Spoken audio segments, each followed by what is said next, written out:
অনেকে স্বামীকে ভাই বলে ফেলে, এতে কি গুনাহ হবে? দাঁড়িয়ে কি মিসওয়াক করা যাবে? এখন আকিকা দেওয়া কি বাধ্যতামূলক? সব মাছের ঠোঁট কেটে ফেলে না দিলে সেটা নাকি খাওয়া হারাম, এটা কি ঠিক নাকি নিছক কুসংস্কার? আমি কি বোরকা না পরে শুধু মুখ ঢেকে বাসায় নন মাহরাম আত্মীয় স্বজনের সাথে দেখা করতে বা কথা বলতে পারবো? ওই সময় নামাজের সিজদায় কয়টা দিয়েছি, দুইটা না একটা মনে থাকে না, তাহলে করণীয় কি? আমার দাড়ি ঘন হওয়ার কারণে আমি পানি 3 বারের বেশি সময় ব্যবহার করি, তাতে কি কোনো সমস্যা হবে? পশু বিসমিল্লাহ আল্লাহু আকবার বলে জবে করলে যদি গলা 2 ভাগ হয়ে যায় তাহলে কি খাওয়া জায়েজ হবে? গ্রামের অধিকাংশ মা বোন রান্নার কাজে গরুর গোবর দিয়ে তৈরি জ্বালানি ব্যবহার করে থাকে, এটা কতটুকু সঙ্গত? গরম কোনো খাবার ফু দিয়ে খাওয়া কি জায়েজ নেই? প্রস্রাব করে পানি নেয় না, তবে নামাজের সময় পরিষ্কার করে, বাকি সময় অপবিত্র থাকে, এবার ইসলাম কি বলে? নামাজ পড়ার জন্য যদি জায়গা না থাকে সেক্ষেত্রে বিছানার উপর নামাজ পড়লে কি নামাজ হবে? কবরস্থানে খারাপ কোনো জিন বা পরি যে মানুষের ক্ষতি করে এই ধরনের কিছু থাকে? চিংড়ি মাছ খাওয়া হালাল নাকি হারাম? কাঁচা পেঁয়াজ খাওয়া যাবে কিনা, জায়েজ নাকি মাকরু না হারাম? মাথা আছড়ানোর পর যে চুল ওঠে তা কি করব? অন্ধকারে নামাজ পড়া যায় কিনা? মাহের আফরোজা মারিয়া আপনি লিখেছেন, সব মাছের ঠোঁট কেটে ফেলে না দিলে সেটা নাকি খাওয়া হারাম, এটা কি ঠিক নাকি নিছক কুসংস্কার? না, এটা নিছকই কুসংস্কার বোন। মাছের ঠোঁট খাওয়া হারাম নয়, কেউ চাইলে মাছের ঠোঁট খেতে পারেন। সব মাছের ঠোঁট কেটে ফেলতে হবে এরকম যদি হয় তাহলে তো কাসকি মাছ খাওয়া যাবে না, কারণ এটা ঠোঁট তো আপনি কাটার জন্য খুঁজেই পাবেন না। তো যাই হোক, এটা নিছকই কুসংস্কার, এর কোনো ভিত্তি নেই শরীয়তে। মাছের ঠোঁট সহ মাছের পুরো শরীরের যে কোনো অংশই আপনি খেতে পারেন, বিশেষ করে যখন গুঁড়ো মাছ হবে। ময়লা অংশটা নাপাক যেটা মল সেটা ফেলে দিবেন, আর বাকি পুরো মাছই আপনি খেতে পারবেন। এরপর আপনি প্রশ্ন লিখেছেন, দাঁড়িয়ে কি মিসওয়াক করা যাবে? এক লোক বলেছিল দাঁড়িয়ে মিসওয়াক করা নাকি বিদআত, সঠিক আমলটি জানাবেন। না, এরকম কোনো কথা না যে দাঁড়িয়ে মিসওয়াক করাটা বিদআত। মিসওয়াক এমন একটা আমল, এটা দাঁড়িয়ে বসে যে সব অবস্থায় করা যাবে, দাঁড়িয়ে মিসওয়াক করাতে কোনো অসুবিধা নেই। ইব্রাহিম আহমেদ লিখেছেন, গোস্তকে কি মাংস বলা যাবে? কোনো অসুবিধা নেই। এটা নিয়ে অনেকে বলেন না মায়ের অংশ, এই ব্যাখ্যার কোনো গ্রহণযোগ্য ভিত্তি আছে বলে আমার জানা নেই। আর হলেও আমাদের সমাজে সেটি প্রতিষ্ঠিত হয়ে গেছে গোস্তর অর্থে কেউ বলেও না, বিধায় এটা বলাতে কোনো অসুবিধা নেই। তানজিলা সুলতান আপনি লিখেছেন, আকিকা দেওয়া কি বাধ্যতামূলক? আকিকার বিধান কি ওয়াজিব নাকি সুন্নাহ? এটা নিয়ে ইখতিলাফ আছে, তবে বিশুদ্ধ মত অনুযায়ী আকিকা দেওয়া সুন্নাহ, এটা ওয়াজিব নয়। সাধ্য থাকলে দিবেন, কেউ না দিলে এর জন্য গুনাহগার হবেন না। মোহাম্মদ আক্তার লিখেছেন, আমি কি বোরকা না পরে শুধু মুখ ঢেকে বাসায় নন মাহরাম আত্মীয় স্বজনের সাথে দেখা করতে বা কথা বলতে পারবো? যদি মুখ ঢাকের, বোরকা পরা ছাড়া আপনি যে কোনোভাবে সৌন্দর্য ঢাকলেই হবে। এরপর আপনি নন মাহরাম আত্মীয় স্বজনের সাথে যদি দেখা করার প্রয়োজন হয় করতে পারেন, তবে কাপড় চোপড় যেন এমন আকর্ষণীয় না হয় যে তাদের দৃষ্টিকে আকর্ষণ করে। আর কথা তো আপনি বলতে পারেন, পর্দার আড়াল থেকে আপনি কথা বলতে পারেন এবং নিজের সৌন্দর্যকে ঢেকে কথা বলতে পারেন। কথার মধ্যে কোমলতা সৃষ্টি করবেন না, কৃত্রিমতা সৃষ্টি করবেন না, স্বাভাবিক কথা বলবেন। আল্লাহ বলছেন অকুলনা কাওলাম মারুফা, সে আয়াতের আলোকে আপনি কথা বলতে পারেন, স্বাভাবিক কথা। প্রশ্ন আপনি লিখেছেন, অনেক সময় নামাজের সিজদায় কয়টা দিয়েছি, দুইটা না একটা মনে থাকে না, তাহলে করণীয় কি? যে সালাতের সিজদা কয়টা দিয়েছেন, যদি আপনি নিশ্চিত মনে হয় যে কম দিয়েছেন তাহলে আরেকটা দিবেন, আর যদি কয়টা দিয়েছেন সন্দেহ হয় তাহলে বেশিরভাগ যেটা মনে হয় সেটা করবেন, পরে সিজদা সাউদিয়া নেবেন। আর যদি আপনার 50-50 থাকে যে একটা দিয়েছি দুইটা দিয়েছি, কোনোটাই প্রতি মন প্রবলভাবে টানে না, তাহলে সেক্ষেত্রে আপনি একটা দিয়েছেন অর্থাৎ কমটা ধরে আপনি আরেকটা দিয়ে তারপর সিজদা সাউদিয়া নামাজ শেষ করবেন। নুরুল ইসলাম আইডি থেকে আপনি লিখেছেন, আমার দাড়ি ঘন হওয়ার কারণে আমি পানি 3 বারের বেশি সময় ব্যবহার করি, তাতে কি কোনো সমস্যা হবে? 3 বারই যথেষ্ট হবে।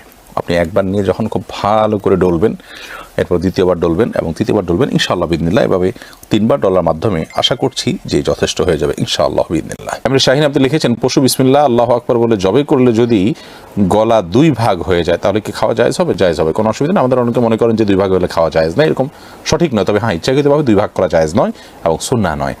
এসে তালুকদার আপনি লিখেছেন, গ্রামের অধিকাংশ মা বোন রান্নার কাজে গরুর গোবর দিয়ে তৈরি জ্বালানি ব্যবহার করে থাকে, এটা কতটুকু সঙ্গত? কোনো অসুবিধা নেই। গরুর গোবর তো আগুনে পুড়িয়ে ভস্ম করে ফেলা হচ্ছে, খাবারের মধ্যে তার ঢুকছে না, কোনো অসুবিধা নেই।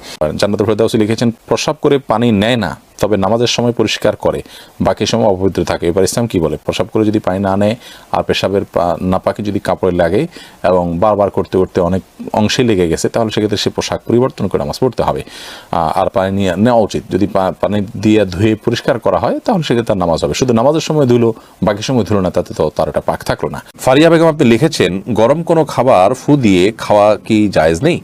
যেমন চা বা গরম কোনো তরকারি ভাত ফু দিয়ে খাওয়া, এটা কতটুকু সঠিক?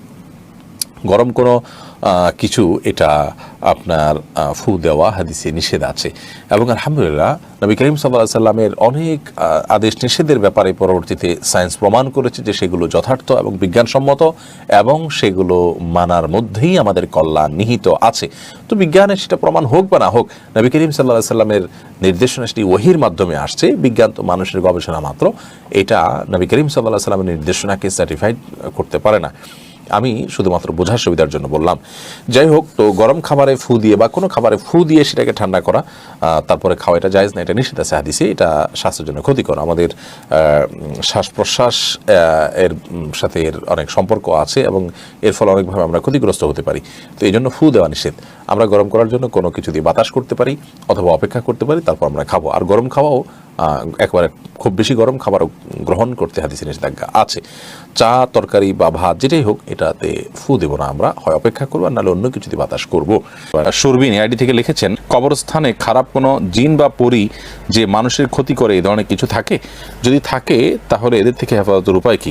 কবরস্থান বলে কোনো কথা নয়, যেখানে নির্জন জায়গা, লোকজনের খুব একটা যাতায়াত নেই, এরকম জায়গায় দুষ্ট জিনের প্রভাব বেশি থাকে। সেটা কবরস্থান হতে পারে, সেটা কোনো আপনার কি বলে বন জঙ্গল হতে পারে, সেটা কোনো পরিত্যক্ত ঘর বাড়ি হতে পারে, সেটা অন্য যে কোনো কিছু হতে পারে। যথাসম্ভব এগুলোতে যদি গমন করেন, নিজের কাজ সেরে খুব দ্রুত সেরে আসবেন এবং দোয়া, ইস্তেগফার এগুলো পড়তে থাকবেন। দুষ্ট জিন এর উপদ্রব থেকে বাঁচার জন্য 15টি আমল, এবং দুষ্ট জিন এবং শয়তান থেকে বাঁচার জন্য 15টি আমল, এই বিষয়ে একটা ভিডিও আমাদের আছে, সেটা দেখে নিতে পারেন বিস্তারিত। মেঘকন্যা লিখেছেন, নামাজ পড়ার জন্য যদি জায়গা না থাকে সেক্ষেত্রে বিছানার উপর নামাজ পড়লে কি নামাজ হবে? জায়গা না থাকলে বিছানার উপর নামাজ পড়বেন, কোনো অসুবিধা নেই। যদি একেবারে চেহারা ফুল ডেবে না যায়, মোটামুটি হার্ট থাকে, যে আপনি স্থির থাকে, তাহলে সেক্ষেত্রে পাক থাকলে নামাজ পড়তে। তামিম আহমেদ আপনি লিখেছেন, চিংড়ি মাছ খাওয়া হালাল নাকি হারাম? হালাল, এটা হারাম হওয়ার কোনো কারণ নেই। আকরাম সর্দার আপনি লিখেছেন, কাঁচা পেঁয়াজ খাওয়া যাবে কিনা, জায়েজ নাকি মাকরু না হারাম? কাঁচা পেঁয়াজ খাওয়া জায়েজ, তবে মসজিদে যাওয়ার আগে কাঁচা পেঁয়াজ খেয়ে যাওয়া এটা মাকরু, কারণ তখন সেই দুর্গন্ধে ফেরেশতাদের কষ্ট হয়, মানুষের কষ্ট হয়। রিফাত হাসান লিখেছেন, অন্ধকারে নামাজ পড়া যায় কিনা? অন্ধকারে নামাজ পড়া যায়, কিন্তু স্বাভাবিক অবস্থাতে যেখানে রুকু সিজদার জায়গা দেখা যায় না, এরকম জায়গায় নামাজ পড়াটাকে অনেক উলামা ইকরাম মাকরুহ বলেছেন। আপনি যদি আলো আধারের মধ্যে পড়েন আপনার মনোযোগ সৃষ্টি করার জন্য এবং রুকু সিজদার জায়গাগুলো দেখা যায়, তাহলে সেক্ষেত্রে কোনো অসুবিধা নেই। নাজমা আক্তার আপনি লিখেছেন, মাথা আঁচড়ানোর পর যে চুল ওঠে তা কি করব? মানুষের মাথা আঁচড়ানোর পর যে চুল উঠে অথবা নখ কাটা পরে যে নখ থাকে, এগুলো কি সম্মানজনক কোনো জায়গায় রাখা উচিত। সেটা মাটির নিচে দাফন হতে পারে, কবরে দাফন হতে পারে, মাটির নিচে চাপা দেয়, একটা রেখে মাটির উপর চাক দিয়ে দিলেন, থাকতে মাটির নিচে সেটা মাটির সাথে মিশে গেল, এটা উত্তম। আর অসম্মানজনক কোনো জায়গায় নাপাকের মধ্যে ফেলাটা অনুত্তম, মাকরুহ। যদি কেউ ফেলেন বড় কোনো গুনাহ হবে না, কিন্তু এরকম করাটা অনুচিত এবং ভালো কাজ না। উচিত হলো মানুষের শরীরের আল্লাহ তাআলা মানুষকে সম্মান দিয়েছেন, সেজন্য মানুষের শরীরের প্রত্যেকটা অংশ যাতে সম্মানিত থাকে, অসম্মানিত না হয়, সেদিকটা খেয়াল করা। আহসানুল হক লিখেছেন, অনেকে স্বামীকে ভাই বলে ফেলে, এতে কি গুনাহ হবে? একটা হাদিস অনুযায়ী স্ত্রীকে বোন বা স্বামীকে ভাই বলা, এরকম কোন একটার ব্যাপারে নিষেধাজ্ঞা আছে। সে হাদিসটির আলোকে বোঝা যায় এটা কারণে সম্পর্ক হারাম হয়ে যাবে না, বা সম্পর্ক নষ্ট হয়ে যাবে না, বা তালাক হয়ে যাবে না, কিন্তু এটা অনুত্তম কাজ। প্রয়োজনে একে অন্যকে নাম ধরতে পারে, অমুকের বাপ বলতে পারে, এটা সবচেয়ে ভালো, অমুকের বাপ। সাহাবীরা এভাবে বলতেন, স্ত্রী তার সন্তানের নাম ধরে বলবেন অমুকের বাপ, স্বামী তার স্ত্রীকে অমুকের মা, এটা বলতে পারেন, অথবা নাম ধরে বলতে পারেন, কিন্তু ভাই বোন এটা বলা হাদিসের আলোকে অনুচিত কাজ।